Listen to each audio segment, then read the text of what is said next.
A Florida teacher is facing 25 felony charges after allegedly using AI to create child sexual abuse material featuring his own students. This is a case that marks a chilling new frontier in digital exploitation, and we're going to break it all down for you right now. Welcome to Sidebar, presented by Law&Crime. I'm Jesse Weber. Okay, so this is a case that honestly reads like a futuristic nightmare, the kind of thing that no parent ever imagines happening to their child.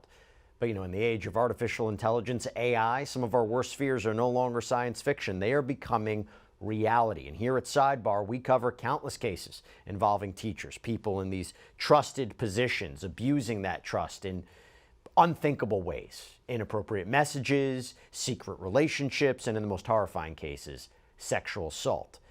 This case stands apart because the alleged abuse didn't involve physical contact. It involved AI. A Christian school teacher now stands accused of creating artificially generated child sexual abuse material, apparently featuring his own students. David McKeown wasn't just any sixth grade teacher at United Brethren in Christ Academy. No, he was respected, he was trusted, but on June 2nd, a cyber tip from the National Center for Missing and Exploited Children landed on the desk of Holly Hill Police Detective Kelsey Palm. And what she apparently uncovered would shake the entire department. That tip alleged that someone at the school was using Discord, this platform that's very popular with teens and gamers, to distribute child sexual abuse material. Police say that they were able to trace the account on Discord back to McKeown. Now, investigators say he shared 19 explicit files depicting child sexual abuse, along with 6 graphic videos showing himself engaged in sex acts with an animal. But maybe the most horrifying revelation out of all of this? Authorities believe he may have used AI technology to create pornographic content featuring real children, possibly using photos of actual UBIC Academy students.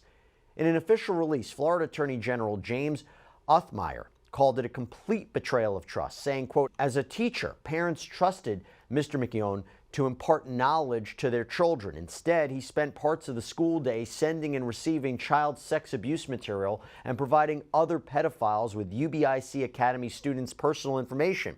What he did is beyond betrayal. It's devastating and sick. Our Office of Statewide Prosecution will aggressively pursue justice for these children and their parents." On June 20th, the investigation came to a head. Officers from the Holly Hill Police Department, alongside agents from the FDLE Cybercrime Task Force and a digital detection canine named Ruby, executed a search warrant at his home, at the defendant's home. And what they uncovered, according to officials, was overwhelming evidence of exploitation.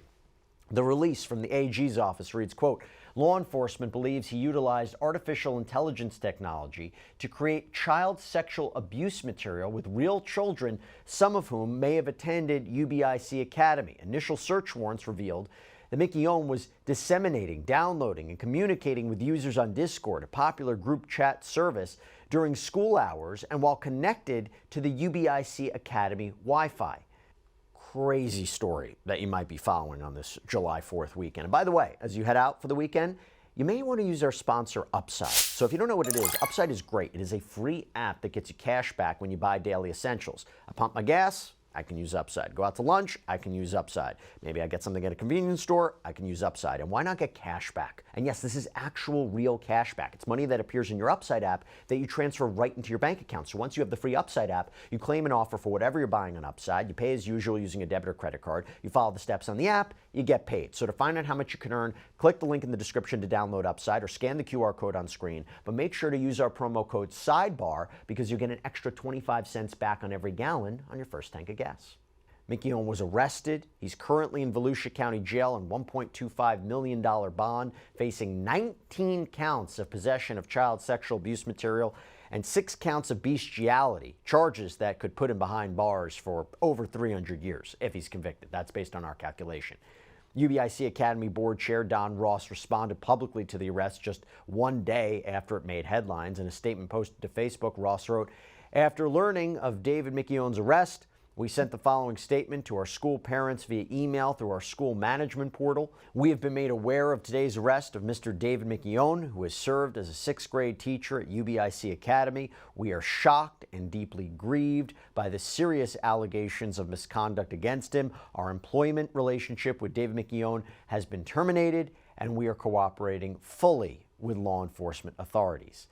And by the way, this is a case that just marks a terrifying new chapter in the evolution of child sexual exploitation, with AI technology now being weaponized by predators even within schools. FDLE Commissioner Mark Glass didn't hold back, calling the defendant's alleged actions a direct threat to student safety, saying this arrest is deeply disturbing. Not only was this individual trafficking in vile material, but he was doing it on school grounds, during school hours, surrounded by children. At FDLE, we will never allow predators to hide behind screens or school walls. We will track them down, expose them, and bring them to justice. Okay, a lot to talk about. To help me break this all down, I want to bring on a special guest. I'm joined right now by Mary Phan, professor, University of Washington School of Law.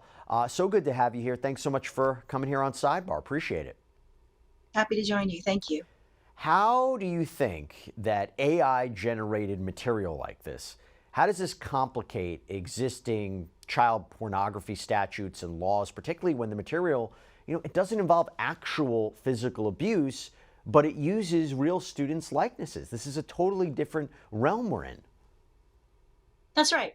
There's been an explosion of AI-generated pornography, child pornography, pornography involving adults, and the laws are catching up.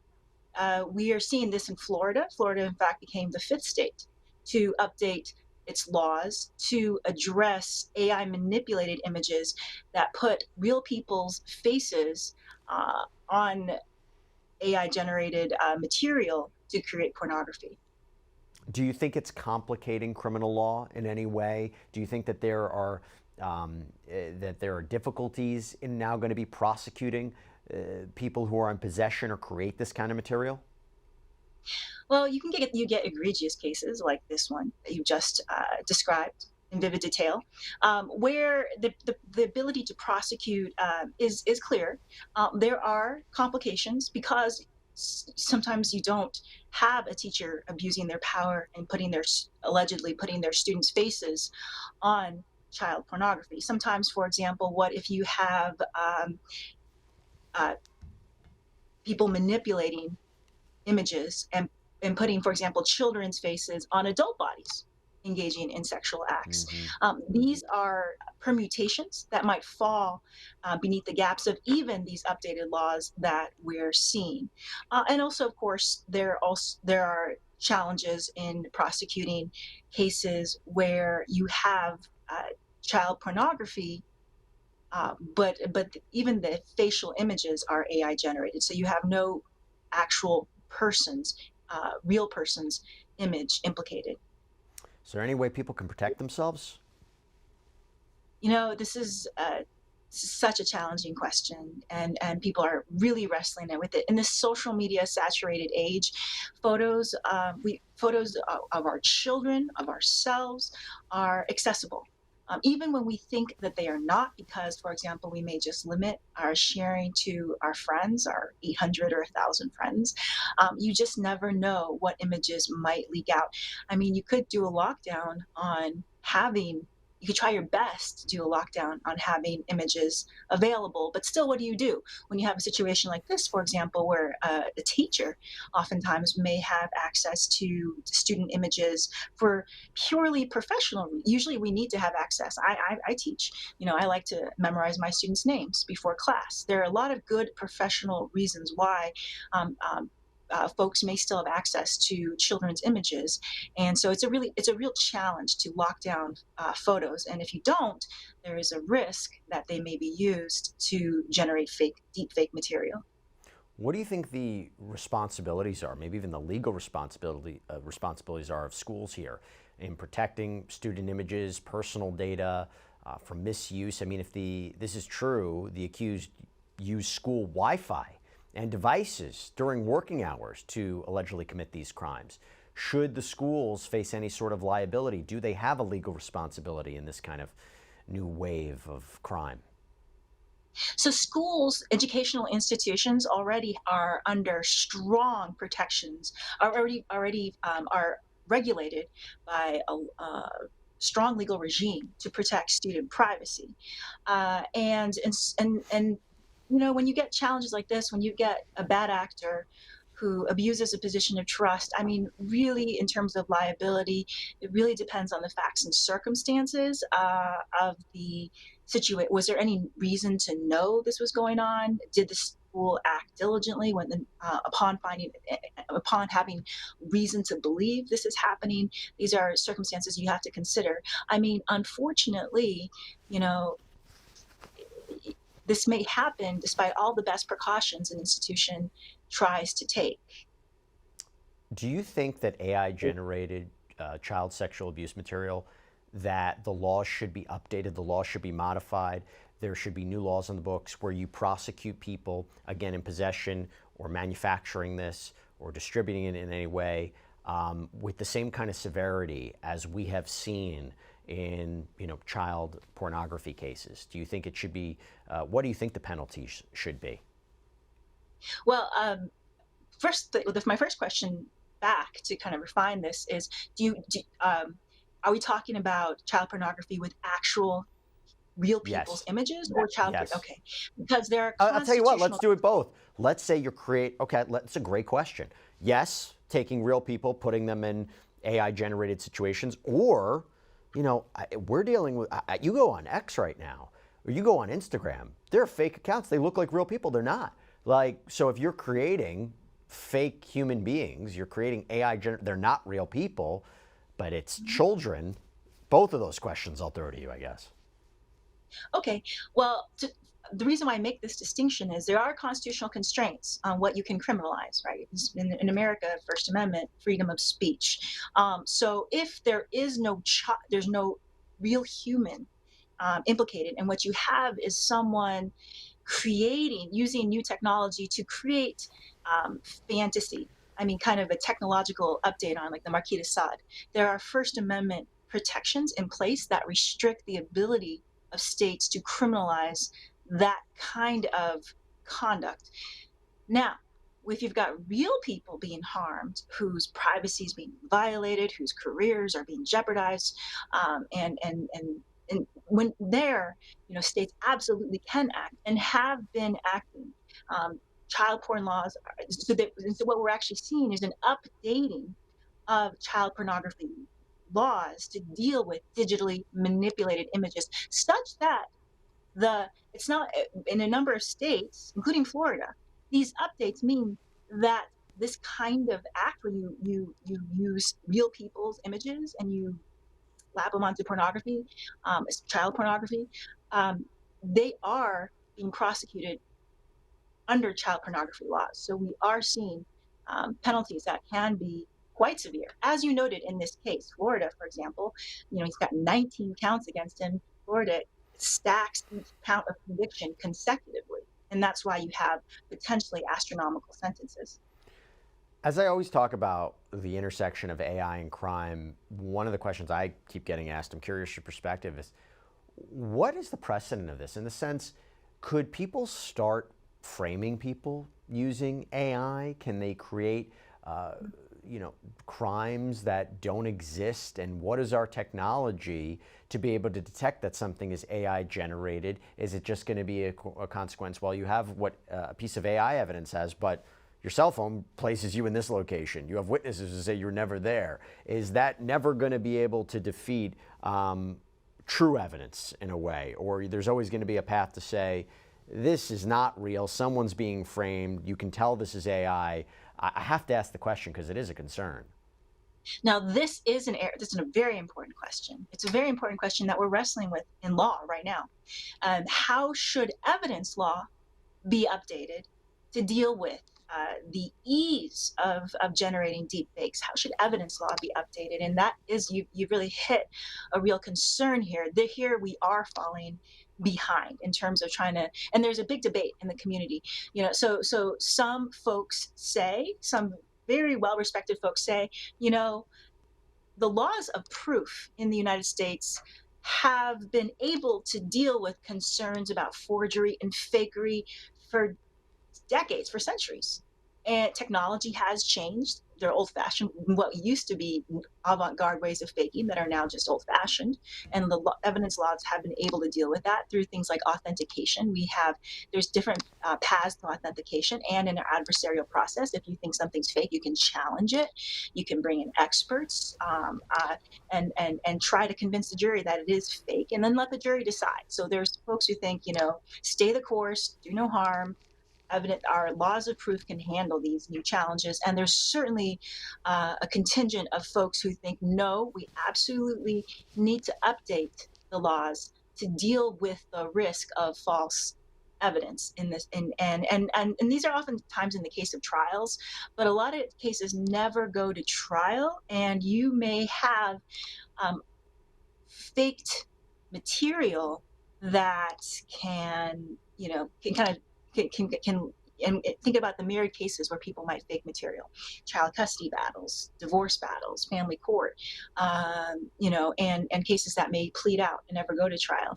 This is a real challenge, and you really hit a nerve, and this is where hit a legal nerve that we're wrestling with right now, and where we do need to see updates. Yeah, serious issues that are happening right now. It's the reality of it. So, and by the way, adding to the gravity of this case is the timing. So just weeks before McKeown's arrest, Florida Governor Ron DeSantis signed Brooks Law. This is a first-of-its-kind piece of legislation targeting AI-generated sexual exploitation. According to the governor's website, the law was named after Brooke, a survivor who courageously shared her story of being victimized by deepfake pornography. And key provisions of Brooks Law include a 48-hour removal rule, which requires websites and platforms to take down AI-generated explicit content within 2 business days of a victim's request; platform accountability, which means holding companies legally responsible if they fail to act on valid removal requests. Mary, this to me feels like the right way to go about it, no? Absolutely. And here is, and you've hit on another really important area, besides criminalization, where the law is trying to catch up, and where we have some open questions and ways to go. And that is getting that material taken down. It's been a terrible challenge. Even if someone's prosecuted, that material is still out there, and the people's lives are being affected. And it is really, really hard to get the material down. It's actually really hard. It's like playing, if you listen to survivors or victim stories, it's like playing whack-a-mole. You may try to get legal reform, you may try to get takedown of some material, and then out of vengeance, more material may be posted, more fake material may be posted in revenge or retaliation. And so it is a real challenge. And so laws that actually deal with taking down that material, deleting that material, this is where we really need to see progress. It's challenging because of what we call Section 230 of the Communications Decency Act has historically been a major roadblock, because it insulates platforms from liability for materials that users post. And so you're seeing advances, just like the state law you've mentioned. The new federal Take It Down law that has civil remedies starting in the summer of 2026 is trying to deal with this major problem. I'm going to do a little IRAC with you. We learned this in law school. Issue, rule, application, conclusion. How would you apply this law to the case that we're talking about, Mr. McGeough? I mean, do you think it would apply, this Brooks Law? Do you think that it would address what's happening here, this kind of unique set of circumstances? How would you, we're talking about AI generated, but allegedly based on real children. How would it apply in your estimation? Well, my fellow lawyer. So first, let's state what the rule is, right? So distilling down Brooks Law to the rule, how would you can do the shorthand, and then we can apply it. Oh, you're asking me. You're doing I feel like I'm back in law school. I feel like I'm back in law school. Well, hold on. So you have this. So right. So if there are deep fake videos, right, deep fake pornography, and you have a 48-hour removal window, so you're talking about websites now having a legal obligation to take things down. You're holding platform accountability. Discord, right? So what happens with Discord? Does Discord have any policies in place that would detect this material and able to take it down? And what is their, do they have a platform where they receive comments, they receive requests, takedown notices, and that are properly addressed at a real time? That's what I would want to know. I don't have the answer to that. Excellent. Okay, so we know what this law does. And so let's think about the applications if you're a parent and you just found out that a trusted teacher at your school, applying it to the facts of this case, right? So we're applying it to the facts of this case. You just found out there's material that may have your child's face on it. And you're wondering how it's going to impact their future. I mean, this material, by the way, does not come with a disclaimer saying it is a deepfake. It looks incredibly realistic. And that's part of the challenge. It haunts people when they're applying for jobs. It haunts people when they're applying for schools, etc. And so you're a parent, and so how would you apply it? You'd want to know is what's out there, where, and then I need to give notice for takedown and deletion. I don't know. What I'm about to ask you to wrap all this up it's not practical. It's not practical. I'm just going to say that right now. But I would imagine that the more material an underage person or a young person puts online, okay, on social media, I'm not an expert here, but the more you can craft an AI-generated video. If you put 5 photographs or videos, it can create a more realistic image. Do you advise parents, hey, tell your children, be careful what they post, don't post so much? I mean, social media is a part of everybody's life. It's going to be impossible to tell a young person to not post. But is that a real consideration? If you're wondering, where do some of the AI-generated content comes from? Where do they base it off of somebody's real image? Aside from a school photo, or if they're in an article or on a website, social media's got to be a prime place. Do you tell them, be careful what you post? You can tell them. You absolutely. I mean, you have to let folks know, right, that there is this danger out here. But you also want to be very careful about any sort of victim blaming or shaming, because in the end, it's not the folks who posted who are at fault here. And in fact, in the debates, in this new wave of law, that sometimes in some of the debates, you saw people say, "Oh, it's because people overexpose themselves." No. Don't. We have to back away from any sort of victim blaming here. When the wrongdoer is the individual who takes that image, exploits the people behind it, and puts it on porn, whether it be child porn or whether it be fake porn involving adults. That's the perpetrator, not the person who posted the picture on it. We want to be very careful about that. Now, saying that, upon saying that, there's that important point, but there's also this notion you don't want this ever to happen to your kid. What do? I'm a parent, and my kids are very young. I'm not at that stage yet. And honestly, parents are often, sadly, the worst offenders, right? Especially when we're talking about child porn. We're the ones posting our kids. A lot of our kids don't even have access to social media. So how are their pictures being online? Sometimes we're posting our adorable family photos, right? And so does that mean we have to go around and not share our adorable family photos? I am agnostic on that, because I really believe it's about going after the perpetrators, the offenders, and not people just trying to live their lives with the technology that they have, committing no crime at all. Professor Mary Phan, you identified it perfectly. You explained it perfectly. I wish I was one of your law students, but thank you so much. Really appreciate you taking the time, and thank you so much. I so appreciate it, and thanks for playing along with me with the Socratic. You got it. And that's all we have for you right now here on Sidebar, everybody. Thank you so much for joining us. And as always, please subscribe on YouTube, Apple Podcasts, Spotify, wherever you should get your podcasts. I'm Jesse Weber. I'll speak to you next time.